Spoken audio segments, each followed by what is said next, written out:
Hello students, start करते हैं exercise 3.1 का क्वेश्चन नंबर 1। लिखा हुआ है, बहुत ही प्यारा क्वेश्चन है। How will you describe the position of a table lamp on your study table to another person.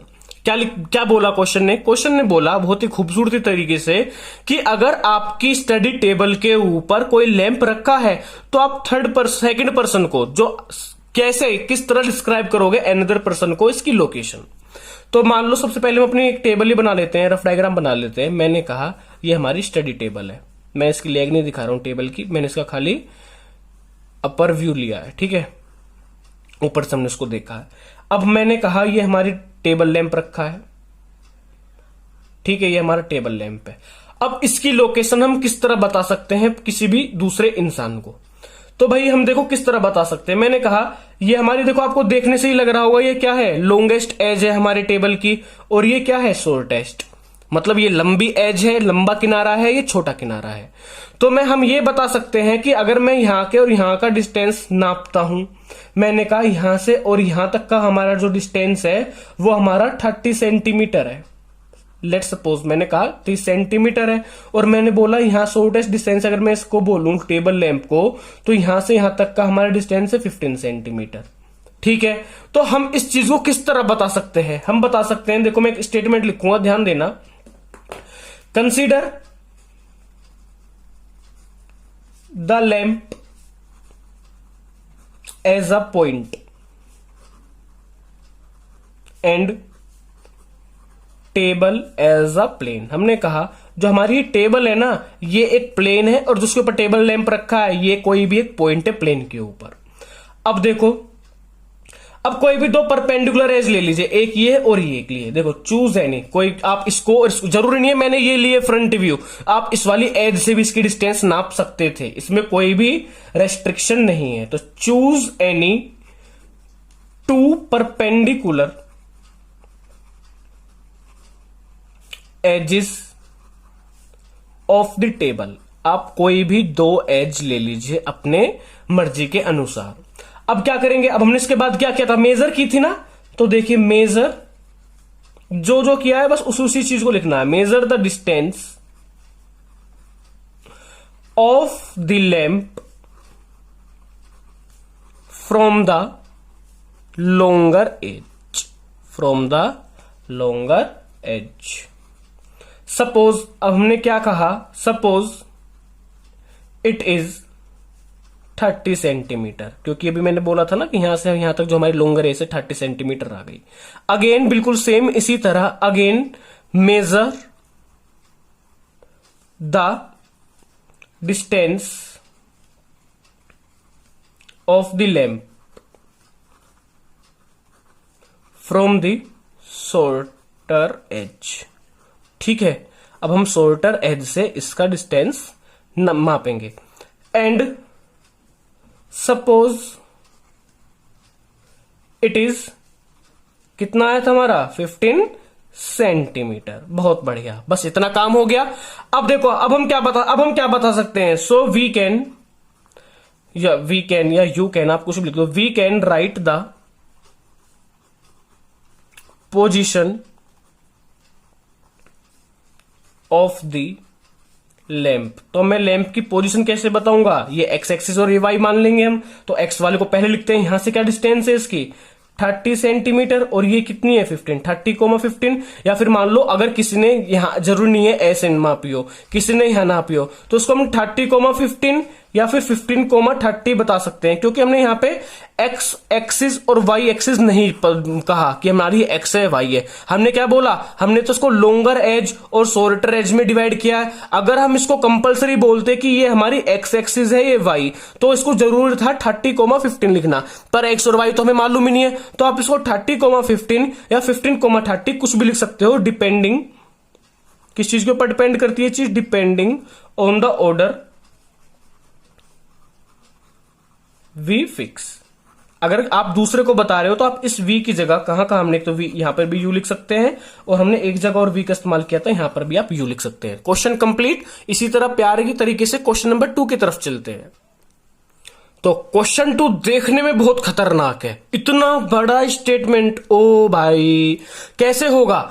अगर एक कमाल की चीज बताऊं, हमने इससे पहले क्वेश्चन नंबर 1 किया, 1 लाइन का स्टेटमेंट था क्वेश्चन में, और देखा हमने कितनी बड़ी चीज लिखी थी, और यहां पे इतना बड़ा इसका स्टेटमेंट पर सॉल्यूशन देखना मजा आ जाएगा। क्या पढ़ते हैं क्वेश्चन। स्ट्रीट प्लान है भाई, ओहो हमने तो इंट्रोडक्शन में पढ़ा था इसके बारे में। अ city has 2 main road which cross each other at the centre of the city.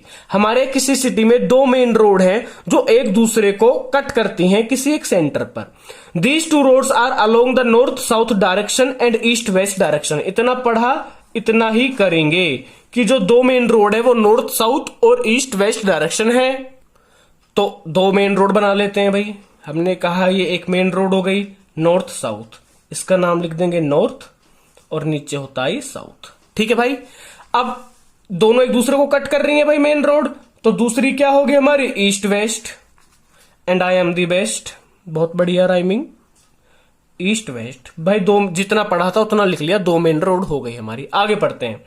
All the other street of the city run parallel to this road. और जितनी भी हमारी रोड हैं और अलग सिटीज की, वो इनके पैरेलल चल रही हैं। ठीक है, पैरेलल। तो नॉर्थ की इस वाली अगर मैं इस रोड की देखूं तो पैरेलल ये होगी, और अगर मैं वेस्ट ईस्ट और वेस्ट की देखूं तो पैरेलल इस तरह होगी। आगे पढ़ते हैं। तो कल का parallel to this roads and are 200 metre apart. और इनके बीच में जो गैप है वो 200 मीटर का है। There are about 5 street in each direction. और हमारी कितनी स्ट्रीट है टोटल? 5 हर डायरेक्शन में। अगर साउथ ईस्ट के पैरेलल देखोगे तो ऐसे 5 और नॉर्थ साउथ के ऐसे। तो हम इतना ही ड्रॉ कर लेते हैं क्योंकि जितना पढ़ेंगे उतना ही ड्रॉ करना है, ज्यादा तो कोई टेंशन ही नहीं है। तो देखो मैं स्ट्रीट 1 बनाता हूं। मैंने कहा ये रही हमारी स्ट्रीट 1, ठीक है, ये रही हमारी स्ट्रीट 2। सेम इसी तरह आगे बना लेते हैं। इनके बीच में हमको डिस्टेंस भी रखना था भाई 200-200 मीटर का। स्ट्रीट 3, स्ट्रीट 4 और हमारी लास्ट स्ट्रीट 5, क्योंकि बोला था ना 5 स्ट्रीट है। तो स्ट्रीट 1 2, इसका मैं नाम भी लिख देता हूं, ये थोड़ा ऊंचा नीचा हो गया है भाई, इस चीज को इग्नोर करना। स्ट्रीट 1, स्ट्रीट 2, स्ट्रीट 3, स्ट्रीट 4 और स्ट्रीट 5। हमारी 5 स्ट्रीट इस तरह हो गई। अब 5 स्ट्रीट हमको इस तरह ड्रॉ करनी होंगी। तो चलिए अब हमने देखो स्ट्रीट 1 2 3 4 इस तरह ड्रॉ की थी। इसी तरह हमने स्ट्रीट 1 एसटी से मैंने इस बार दिखाया आपको, street 1, street 2, street 3, street 4, street 5 draw कर ली है। अब क्वेश्चन को आगे पढ़ा जाए। और ये हमारे क्या है, वो पॉइंट जहां पर हमारी मेन रोड मिल रही थी। आगे पढ़ते हैं। लिखा है there are many cross streets in your model. हाँ भाई बहुत सारी क्रॉस स्ट्रीट है, बहुत जगह एक दूसरे को कट कर रही है, उसमें तो कोई शक नहीं है। अब particular cross street is made by 2 street. हाँ कोई भी अगर मैं इस पॉइंट की बात करने लगूं तो ये दो स्ट्रीट से कट के बना है, एक इस तरह और एक इस तरह। आगे 1 running in north south direction, बिल्कुल सही है, अदर इन ईस्ट वेस्ट, कोई दिक्कत नहीं। Each cross street is referred to in the following manner. If the second street running in the north-south direction and fifth in the east-west direction meet at some crossing, then we will call it cross street 2,5. बताओ क्या बोला है हमने? बोला है इन question में, मतलब question ने बोला है अगर नॉर्थ साउथ डायरेक्शन हमारी, if the second street running in north south direction, अगर हम नॉर्थ साउथ की सेकंड स्ट्रीट की बात करें तो नॉर्थ साउथ डायरेक्शन ये है, स्ट्रीट ये है, तो हमारी सेकंड स्ट्रीट इस वाली स्ट्रीट की बात की जा रही है।